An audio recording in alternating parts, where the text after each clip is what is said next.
Escape from the flames. One family's journey out of Los Angeles during the Great Fire. The video commences with aerial footage of Los Angeles, shrouded in a thick haze of smoke.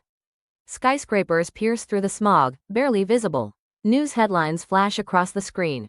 Great Fire engulfs Los Angeles, mandatory evacuations issued, state of emergency declared in California.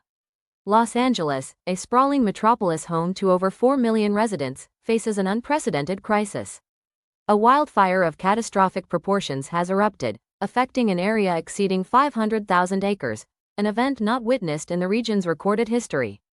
We are introduced to the Hernandez family. Maria, a seismologist specializing in tectonic activities at the California Institute of Technology. Carlos, a civil engineer with expertise in urban infrastructure resilience. Elena, their 17-year-old daughter aspiring to study environmental science, and Diego, their 10-year-old son with a keen interest in meteorology. Their home is situated in the suburban hills of Los Angeles, a region characterized by its proximity to chaparral-covered landscapes, which, under current climatic conditions, present a high fire risk. Chapter 1. A normal day turns ominous. The morning unfolds with Maria preparing breakfast while reviewing seismic activity reports on her tablet. Carlos sips coffee, his eyes on the morning edition of the Los Angeles Times. There's a wildfire reported in the Angeles National Forest, Carlos remarks. Current containment is at 10%, affecting around 1,200 acres. Elena descends the stairs, headphones on, engrossed in a podcast discussing the increasing frequency of wildfires due to climate change. Diego peers out the window, intrigued by the unusual coloration of the sky. Upon stepping outside, Elena notices a fine layer of ash on her electric vehicle. The particulate matter concentration must be significant, she notes. The sky exhibits a reddish hue, Diego observes. Is that due to mie scattering caused by the smoke particles? Indeed, Maria confirms. The increased aerosol content in the atmosphere scatters sunlight differently. Neighbors gather, discussing the situation. The Santa Ana winds could exacerbate the fire's spread, one mentions, referring to the notorious dry winds that can reach speeds of 40 miles per hour. The local school sends alerts. Due to air quality reaching an AQI of 175, unhealthy, all outdoor activities are cancelled. Students will remain indoors during breaks. Chapter 2. Rising tension. Animated maps display real-time data from the National Interagency Fire Center. Unexpected shifts in wind patterns result in the fire expanding to over 50,000 acres within hours. Fire update.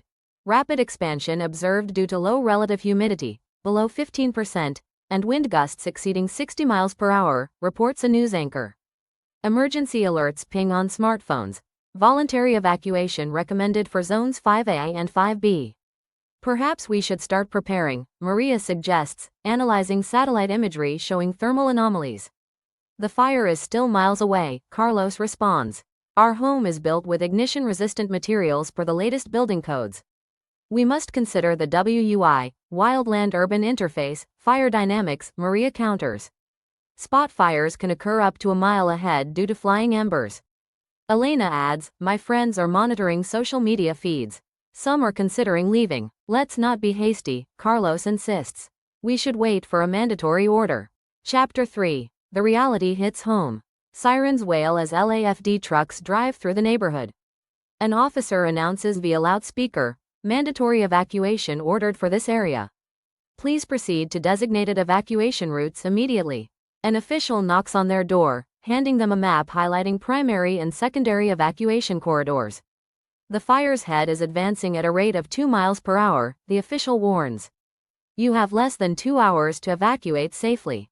Streets are congested. Traffic data shows average speeds reduced to 10 miles per hour, significantly impeding evacuation efforts. Diego clutches a family photo album. Will our house be okay? He asks softly. We need to pack essential items only, Maria instructs. Important documents, medication, vital electronics. Carlos secures the house, shutting off gas lines to reduce combustion risks. Remember, material things can be replaced, he reminds them. Elena grabs her laptop containing her environmental science project on wildfire mitigation strategies. Chapter 4. The escape begins. The family navigates through traffic. The vehicle's air filtration system struggles to maintain indoor air quality as exterior PM 2.5 levels soar above 300 micrograms per cubic meter. Embers carried by convection currents begin to fall, a phenomenon known as ember shower, increasing the risk of spot fires ahead of the main fire front.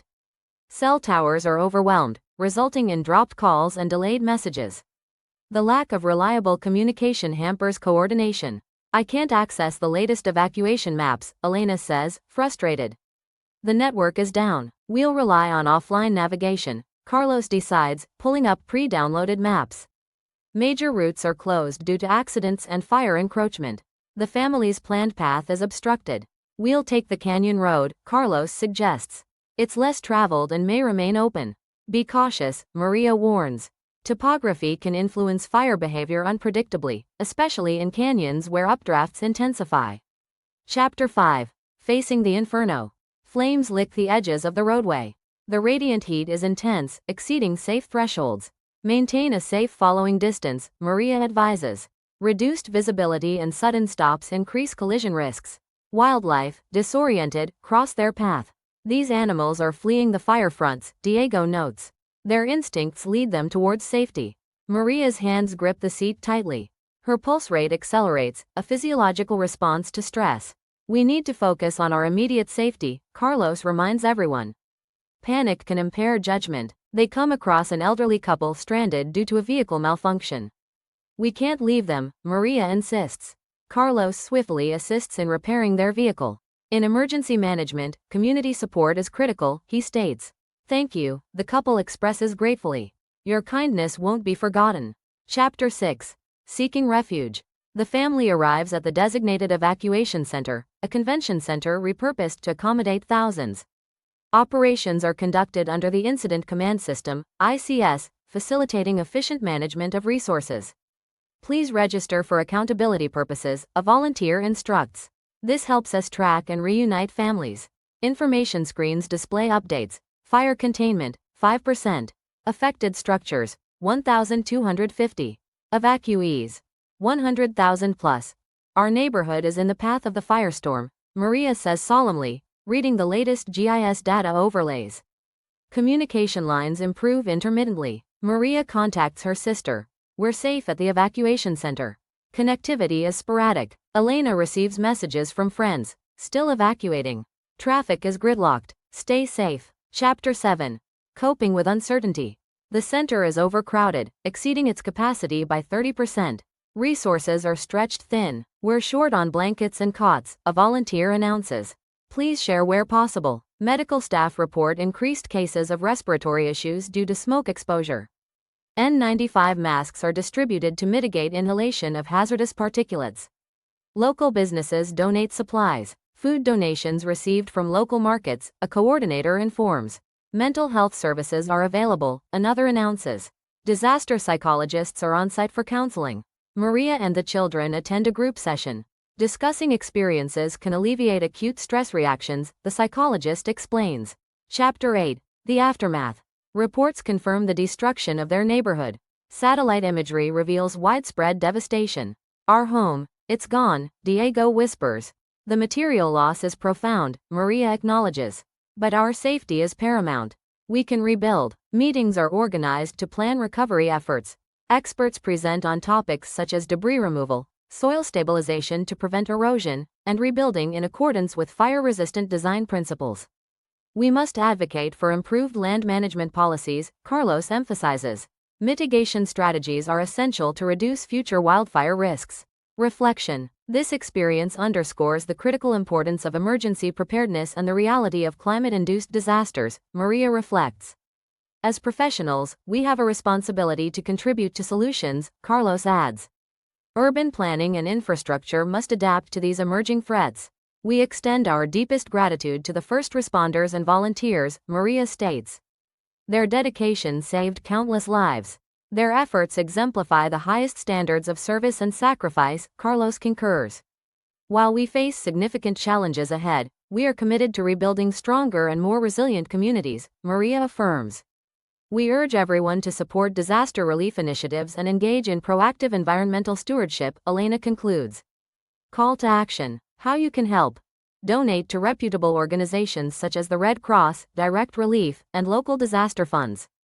Volunteer your time and expertise to assist in recovery efforts. Advocate for policies addressing climate change and disaster preparedness. Photos depict communities uniting. Volunteers distributing supplies, firefighters embraced by grateful residents, and the Hernandez family participating in rebuilding efforts. Resilience is forged through unity, the narrator states. Together, we can overcome adversity and build a sustainable future.